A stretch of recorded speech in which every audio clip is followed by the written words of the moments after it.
موت ہر شے کو زیرو کر دیتی ہے. بڑی سے بڑی رقم کو زیرو سے ضرب دو تو زیرو ہو جاتا ہے. 100 انٹو زیرو زیرو, اور ٹریلین انٹو زیرو زیرو. ایسے ہی موت انٹو مولانا طارق جمیل زیرو. قد كفاني علم ربي من سؤالي واختياري فدعائي تلك الجنة التي أورثتموها بما كنتم تعملون. بھائیو, ہم بیکار نہیں پیدا ہوئے. یہ زندگی یا جنت کی طرف جا رہی ہے جہنم کی طرف جا رہی. اللہ کے واسطے واپس آؤ, واپس آؤ, واپس آؤ. ان زندگی کے پیچھے مت دوڑو جس کا انجام جہنم ہے, جس کا انجام قبر کا عذاب ہے اور آخرت کے اندھیرے ہیں.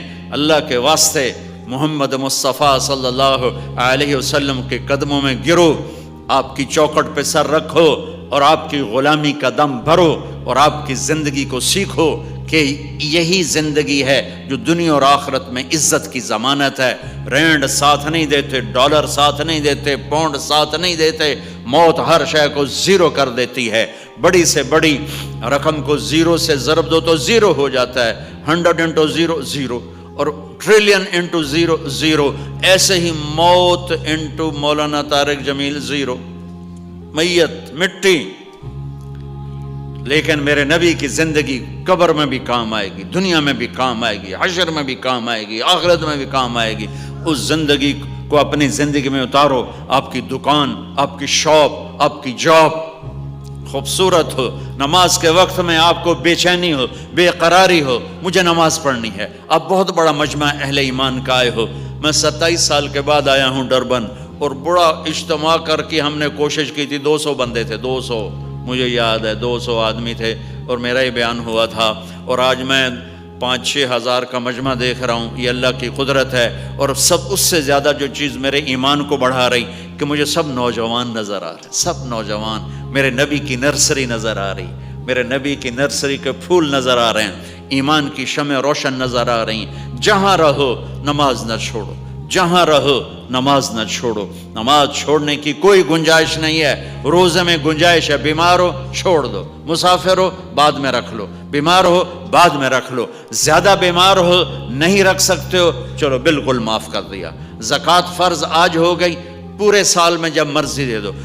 حج آج فرض ہو گیا, ساری زندگی میں جب مرضی کر لو. نماز ابھی فرض ہوئی تو ابھی پڑھنی ہے, نہیں چھوڑ سکتے. ان الصلاۃ کانت علی المؤمنین کتابا موقوتا. اللہ کے واسطے نماز نہ چھوڑو. کسی کو چھوڑنے کی گنجائش ہوتی ان 1439 سال میں تو میرے نبی کے نواسے حسین کو گنجائش ہوتی کربلا کے میدان میں کہ نہ ایسا ظلم زمین آسمان نے دیکھا, نہ ایسے مظلوم زمین آسمان نے دیکھے, نہ ایسے ظالم زمین آسمان نے دیکھے, نہ اس طرح نبی کی اولاد کا بہتا خون زمین آسمان نے دیکھا, نہ ایسی بے حرمتی اولاد نبی کی زمین آسمان نے دیکھی. نماز کا وقت داخل ہوا, یہ تو جنت کے شہزادے ہیں, جنت کے پھول ہیں, میری نبی کی آنکھوں کی ٹھنڈک ہیں, جنت کے دونوں بھائی شاہ سوار ہیں, سردار ہیں. یہ نماز نہ بھی پڑھتے تو ان کی جنت میں کوئی فرق نہ پڑتا, لیکن انہوں نے خنجر کے نیچے, دھار کے نیچے سجدہ دے کے دکھایا کہ کسی حال میں نماز نہیں چھوڑی جا سکتی. نماز کا ٹائم داخل ہوا تو آپ نے زہیر کو بلا کے فرمایا شمر سے کہو کچھ دیر رک جائے, مجھے نماز پڑھنے دے. انہوں نے شمر سے کہا کہ تھوڑی دیر جنگ روکو, ہمیں نماز پڑھنے دو. اس نے کہا ہم جنگ نہیں روکیں گے. تو امام عالی مقام نے کہا پھر ہم نماز نہیں چھوڑیں گے. تم ادھر آ ستمگر ہنر آزمائیں تو تیر آزما, ہم جگر آزمائیں. تلواروں کی چھاؤں میں اور تلواروں کی دھار کے نیچے میرے نبی کے نواسے کے ساتھیوں نے نماز پڑھی. آدھوں نے جنگ کی, آدھوں نے نماز پڑھی, پھر آدھوں نے جنگ کی اور پہلے آدھوں نے نماز پڑھی. اور عصر سے پہلے سب کے سر کٹ کے نیزوں پہ چڑھ چکے تھے. عاشق کا جنازہ ہے ذرا دھوم سے نکلے, محبوب کی گلیوں سے ذرا گھوم کے نکلے. پھر کر کے دکھایا کہ زیر خنجر بھی یہ نقش توحید کا ہر دل پہ بٹھایا ہم نے, زیر خنجر بھی یہ پیغام سنایا ہم نے. تو میرے عزیزو, نماز نہ چھوڑو, نماز نہ چھوڑو, نماز نہ چھوڑو, نماز نہ چھوڑو. اور ایک حدیث سناتا ہوں, ایک حدیث ساری زندگی خوبصورت ہو جائے گی۔ میرے نبی وضو فرما رہے تھے، صحابہ وضو کا پانی نیچے گرنے نہیں دے رہے تھے، ہٹھو لے لے کے کوئی پی رہا ہے، کوئی منہ تے مل رہا ہے، کوئی سینے تے مل رہا ہے، کوئی ہتھاں تے مل رہا ہے۔ ہم نے فرمایا یہ کیوں کر رہے ہو؟ ما یحملکم علی ھذا، یہ کیوں کر رہے ہو؟ کہا جو حبا للہ ولرسولہ، ہم عشق رسول میں کر رہے ہیں، ہم عشق رسول میں کر رہے ہیں۔ تو آپ نے فرمایا میں بتاؤں سچا عاشق کون ہوتا ہے؟ انہیں اپریشن ہو جاوے گا۔ آپ نے فرمایا میں بتاؤں سچا عاشق کون ہوتا ہے؟ جس کا عشق اللہ اس کے رسول کو قبول بھی ہو، اور پھر جب وہ ایسے ہوتے ہیں تو اللہ اس کا رسول بھی ان کے ساتھ پیار کرتے ہیں۔ تو آپ نے فرمایا میں بتاؤں سچا عاشق کون ہوتا ہے؟ کہا جی بتائیں۔ کب؟ فَلْيَصْدِقِ الْحَدِيثَ إِذَا حَدَّثَ، اللہ رسول کے عاشق کی پہلی نشانی وہ ہمیشہ سچ بولتا ہے، جھوٹ نہیں بولتا۔ کتنے فیل ہو گئے ڈر بنے؟ کوئی سارے فیل ہو گئے نا؟ سچا کہ وہ جو سارے پاکستانی جو آئے تھے آپ ہی فیل ہوں۔ آپ نے فرمایا میرا عاشق وہ ہے اور میرے رب کا عاشق وہ ہے، فَلْيَصْدِقِ الْحَدِيثَ إِذَا حَدَّثَ، جب وہ بولتا ہے تو سچ بولتا ہے۔ اپنی زندگی میں سچائی لے آؤ۔ دوسری بات فَلْيُؤَدِّ الْأَمَانَةَ إِذَا تُؤْمِنَ، جو اللہ اس کے رسول کا عاشق ہوتا ہے وہ کسی کو دھوکہ نہیں دیتا، وہ کسی سے دو نمبری نہیں کرتا، وہ فراڈ نہیں کرتا۔ میرے نبی سے پوچھا گیا یا رسول اللہ اَيَكُونُ الْمُؤْمِنُ جَبَانٌ، مسلمان بزدل ہو سکتا ہے، ڈرپوک؟ آپ نے کہا ہاں۔ اَيَكُونُ الْمُؤْمِنُ بخیل، یا رسول اللہ مسلمان کنجوس شوم بخیل ہو سکتا ہے؟ آپ نے کہا ہاں۔ اَيَكُونُ الْمُؤْمِنُ كَاذِبًا، یا رسول اللہ کیا ایمان والا جھوٹا ہو سکتا ہے؟ آپ نے فرمایا سب کچھ ہو سکتا ہے، جھوٹا نہیں ہو سکتا، جھوٹ نہیں بولے۔ پھر آپ نے فرمایا میں اپنے امتی سے ہر گناہ کی توقع رکھتا ہوں، بشر ہے، انسان اور خطا ساتھ ساتھ ہیں، جیسے رات اور اندھیرا، دن اور روشنی ساتھ ساتھ ہیں۔ وہ انسان ہی نہیں جس سے خطا نہ ہو، وہ انسان ہی نہیں جس سے غلطی نہ ہو، فرشتہ نہ بن جاوے، نبی نہ بن جاوے۔ آپ نے فرمایا میں اپنے امتی سے ہر گناہ کی توقع رکھتا ہوں، لیکن دو کبھی نہیں کرے گا، یتبع المومن علی الخصال کلھا الا، ہر کمی ہو سکتی ہے، ڈربن میں ہو یا مدینے میں ہو، دو نہیں کرے گا۔ میرا نبی امید رکھ رہا ہے ہم سے کہ میرا امتی الکذب والخیانہ، ایک میرا امتی جھوٹ کبھی نہیں بولے گا، ایک دھوکہ کبھی نہیں دے گا۔ اپنی زندگی میں لے آؤ دو چیزیں، جاب پہ ہو، شاپ پہ ہو، سچائی کے ساتھ چلو، اللہ کے واسطے پیسے کے غلام نہ بنو، اور جاب پہ ہو، شاپ پہ ہو، اس ملک میں ہو تو دھوکے اور فراڈ سے پیپر نہ بناؤ۔ یہاں کی لڑکیوں سے اس لیے شادی نہ کرو کہ میرے پیپر بن جائیں، یہ دھوکہ ہے، اور میرے نبی کا فرمان ہے کہ میرا امتی کسی کو دھوکہ نہیں دیتا، یہ کل کو تانا نہ بن جائے۔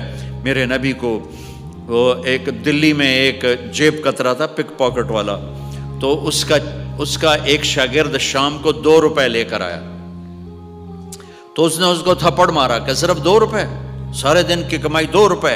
انہوں نے کہا استاد جی آج بہت بڑا مال مارا تھا، آج یہ انگریز کی حکومت تھی، ایک انگریز کی جیب کاٹی تھی، بہت سارے پیسے تھے۔ جب 2 قدم چلا تو مجھے خیال آیا اگر قیامت کے دن عیسیٰ علیہ السلام نے میرے نبی کو گلہ دے دیا کہ آپ کے امتی نے میرے امتی کی جیب کاٹی تھی تو میرے نبی کو میری وجہ سے شرمندہ ہونا پڑے گا، تو میں نے جا کے اس کو واپس کر دیے، اور یہ 2 روپے اپنے دیکھے اس کا کے لے آندے۔ تو وہ اس نے خوش ہو کر اس کو 10 روپے انعام دی گئی، یہ تیرا آج کا انعام ہے۔ تو یہاں کی گورنمنٹ کو دھوکہ دینا، یہاں کی لڑکیوں کو دھوکہ دینا، یہ اپنے نبی کے سامنے شرمندہ ہونے والی بات ہے، اور اپنے نبی کو شرمندہ کرنے والی بات ہے کہ کل کو عیسیٰ علیہ السلام یہ کہہ رہے ہوں کہ آپ کے امتی نے میری امت کی بیٹیوں کو دھوکہ دیا۔ اللہ کا واسطہ ہے یہ کام نہ کرو، دیانتداری سے رہو، سچائی سے رہو۔ سچائی اور دیانت ہمیشہ عزت کا راستہ ہے، جھوٹ اور فراڈ ہمیشہ ذلت، تباہی، بربادی، پستی، غلامی کا راستہ ہے۔ اللہ کی قسم انسان انسانیت سے گر کر جانوروں سے بھی آگے چلا جاتا ہے، جو یہ روٹی کے پیچھے اور دنیا کے پیچھے جھوٹا بنتا ہے یا فراڈیا بنتا ہے۔ انسان کے ماتھے کا زیور ہے سچائی اور دیانتداری، اور ذلت اور تباہی اور بربادی اور اندھیرا ہے جھوٹ اور فراڈ۔ تو میرے نبی نے فرمایا میرے اور میرے رب سے عشق کی پہلی نشانی ہے کہ وہ سچ بولتے ہیں، دوسری نشانی ہے وہ دھوکہ نہیں دیتے، اور تیسری نشانی ہے فَلْيُحْسِنْ جِوَارَ مَنْ جَاوَرَهُ، وہ جہاں رہتے ہیں وہاں کے لوگوں کے ساتھ بڑا اچھا سلوک کرتے ہیں، وہ پڑوسیوں سے اچھا سلوک کرتے ہیں۔ آپ یہاں اگر آپ کے پاس پاسپورٹ یہاں کا ہے تو اب آپ یہیں کے دیس والے ہو، یہ آپ کا دیس ہے، یہ آپ کا وطن ہے۔ یہاں کی سہولتیں ہندوستان میں نہیں ہیں، یہاں کی سہولتیں پاکستان میں نہیں ہیں۔ یہاں کی جو نسل پیدا ہوئی ہے یہ واپس نہیں جائے گی، اسے اپنا ملک سمجھو، اسے اپنا دیش سمجھو۔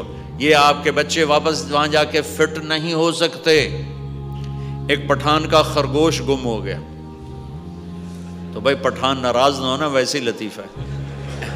ایک پٹھان کا خرگوش گم ہو گیا تو لوگوں نے کہا خان صاحب بڑا افسوس ہے آپ کا خرگوش گم ہو گیا۔ کہا خوچا کوئی بات نہیں ہے، ہم اس کو نسوار کھلاتا ہے روزانہ، جب اس کا نشہ ٹوٹے گا ہمارے پاس ہی آئے گا، کیونکہ اور تو کہیں اس کو نسوار ملے گا نہیں۔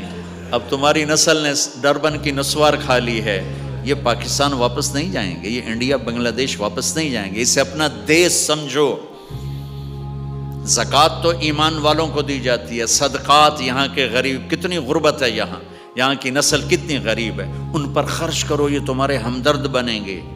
یہاں دیکھو کوئی مسلمان ضرورت مند ہے اسے زکوٰۃ دو، یہاں دیکھو کوئی پھنسا ہوا ہے اس کی مدد کرو، صرف جوڑنے کے پیچھے مت پھرو۔ یہاں تو غربت کی انتہا کوئی نہیں ہے، غربت ہی غربت ہے۔ اپنے نفلی صدقات یہاں خرچ کرو۔ فَلْيُحْسِنْ جِوَارَ مَنْ جَاوَرَهُ، میرے نبی نے فرمایا مجھ سے عشق کی تیسری نشانی یہ ہے کہ وہ جن کے ساتھ رہتے ہیں ان کے ساتھ اچھا سلوک کرتے ہیں۔ حضرت عبداللہ بن عمر کے گھر میں مہینے میں ایک دن گوشت پکتا تھا، مہینے میں ایک دن۔ جس دن گوشت پکتا تھا ان کا پڑوسی ایک یہودی بھی تھا، باقی مسلمان بھی تھے، تو آپ سب سے پہلے فرماتے بھائی وہ ہمارے یہودی پڑوسی کو بھیج دیا سالن؟ کہا جی نہیں بھیجا۔ فرماتے پہلے اس کے گھر دے کر آؤ پھر میں کھاؤں گا۔ یہودی۔ تو آپ یہاں کے غیر مسلموں کو اپنا انسانی بھائی سمجھو، ان پہ خرچ کرو، ان کی جانی مالی خدمت کرو، جن کو اللہ نے رزق دیا ہے وہ خرچ کرو، نہیں دیا تو بھی خرچ کرو، تو اللہ تعالیٰ خرچ کرنے والے کا رزق بڑھا دیتا ہے۔ غلط راستے اختیار نہ کرو، تو میں صحیح راستہ بتاتا ہوں، آسان لیکن یقین چاہیے، تجربہ نہیں، یقین چاہیے۔